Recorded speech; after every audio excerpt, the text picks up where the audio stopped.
Right. VCTA has a website called nowpolling.ca. I don't know if you had a chance. What's it called? Nowpolling.ca. Okay. Yeah, no, I don't know it.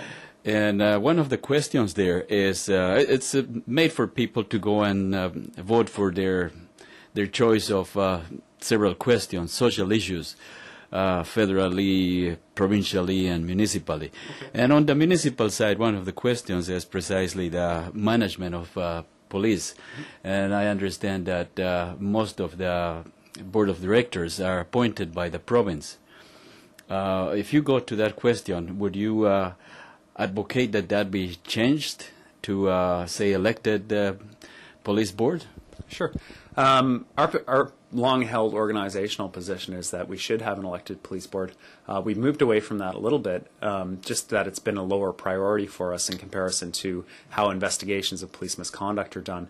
The way things run right now, the elected mayor recommends candidates to the province, and they tend to appoint who the mayor recommends. In terms of long-term strategy of changing the Police Act, absolutely, the mayor should be the person appointing directly, not having to ask the province for permission to appoint this person or this person, because the mayor is the person that the local people elect, and the local people need to have some input into their police board and some accountability for that police board on a local level. Because if the police department is doing a bunch of things that the local public doesn't agree with, and the province thinks is a good idea, but the mayor doesn't agree with, then there's no accountability, because the province can stack the police board and just put whatever policies they want in, and the accountability is not the same on that sort of distant provincial level as it is on the local level. So do you think that an elected board would perhaps remedy that situation by creating ombudsman or somebody to overview the actions of the police? Yeah, you know, I don't know what has led to the inaction on police accountability in the province. I'm hopeful that it's going to change. There's an audit being released today by Joe Wood of the police complaints process throughout British Columbia. He investigated 294 complaints and audited them, looked to see what was done, what wasn't done, and made recommendations based on that. So I'm hopeful that's going to lead to some progressive change.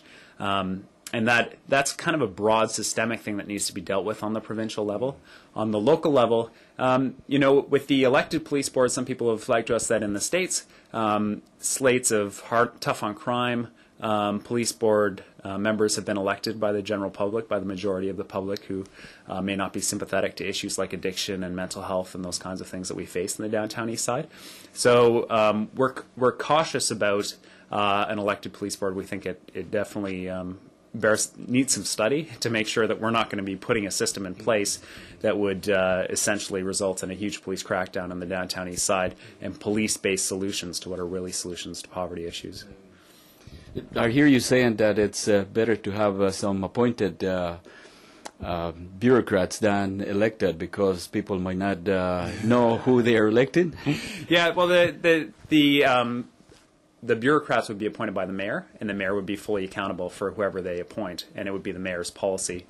As opposed to what we have right now, which are appointed by the province. That's right. So if you look at something like the Parks Board, people tend to vote for parties rather than individuals, because they just don't educate themselves on what each individual person is supporting.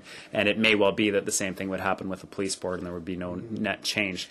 You know, I mean, it's just not something that I obviously feel really passionate about in terms of police reform, in terms of democratic accountability.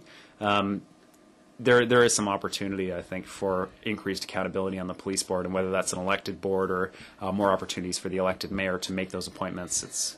That question is also on nowpolling.ca, and I would love you to go and participate in that polling. Yes, yeah. And mark one of the answers there. And if the answer is not there, you can also include your answer. Yes. Once you register as a voter, you have the opportunity to Sounds like a cool website. to add an answer to it if the one you prefer is not listed. I understand that the BC government added a lot of budgets for legal aid. How are you coping with that, and what would you like to see done? We get a lot of phone calls from people who are involved in the civil justice system, that is in small claims court or in BC Supreme Court, and they're being sued by someone and they can't afford a lawyer, and they're looking at losing their homes, they're looking at being in debt for a long time because they don't know how to defend themselves against these claims. They don't have access to a lawyer. And unfortunately, legal aid no longer exists for people who are being sued in civil court, and it used to. We get a lot of calls from people going to criminal court, and unless you fit within the income guidelines and the Crown prosecutor indicates that they're asking for jail time for you, you're not going to get a lawyer appointed through legal aid. Lawyers are only appointed if you're facing jail time. And so there are a lot of people who are looking at very serious long-term probation, and they may feel that they're innocent, and they may be innocent, but there's no opportunity for them to argue that. So a lot of people ending up with criminal records and pleading guilty because they don't have access to a lawyer. Mm-hmm. All right, so why is the City Hall banning you from speaking to staff? Well, the official reason given is that we are suing the City of Vancouver on a couple different matters.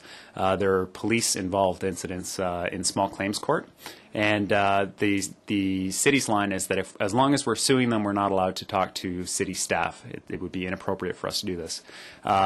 The real reason is that, or the fact of the matter is that we're the only law firm in the City of Vancouver that's banned from talking to the City of Vancouver, even though there are lots of law firms that are suing the City of Vancouver, and there are some law firms that make a career of suing the City of Vancouver. They're called municipal law firms, and they're all allowed to talk to city staff, but we're not. And we think the real reason why they don't want us to talk to city staff is because we're making them uncomfortable on housing issues, and we're putting a lot of pressure on the city on housing issues in the downtown east side and the increasing levels of homelessness.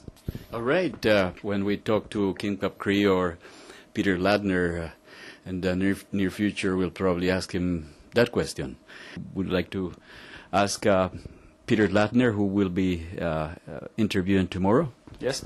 There's a gentleman named Ken Dobell that the City of Vancouver paid $300,000 to in an untendered contract. And Ken Dobell is a friend of the Premier's, and they paid him the $300,000 to go to the Premier to try to arrange social housing.